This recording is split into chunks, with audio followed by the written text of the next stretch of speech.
When you buy shares in a specific company. So you have to know what this company is all about. Is this company doing halal type of work, or is it not doing halal type of work? And it does not necessarily have to be owned by Muslims. For example, making orange juice, a company that creates, for example, technology, a company that, for example, manufactures vehicles, an oil company, natural resources, gas, oil, you name it. Whatever is not haram, you may have shares in that company. Companies that are haram, for example, Budweiser, or for example, alcohol, or companies that are now, you can invest and buy shares in companies that are in the cannabis industry.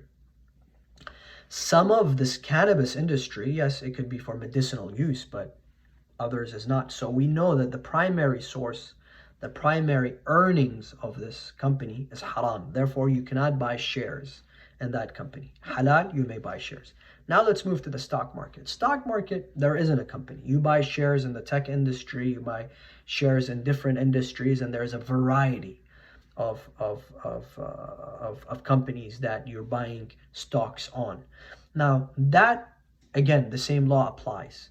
If the primary source of income or acts or actions of that particular group of stocks is halal, you may be able to trade, you may be able to buy, you may be able to have an earning. If it is not, you're not allowed. Now, there is a very delicate point, a differentiation between a fatwa of Ayatollah al-Khoi and Ayatollah Sistani when it comes to this particular issue. Number one is Sayyid Sistani says, if the company does, that it does haram alongside halal, you cannot. Or it primarily does haram, you cannot. Sayyid al-Khoi says, buying a share, let's say, that within a week, the shares or the stocks of this particular company is going to go skyrocketing. So you're in temporarily, you're not in permanently. You're not considered a shareholder. You're not considered somebody who's empowering this company per se. And he then allows it, obviously with minor details here.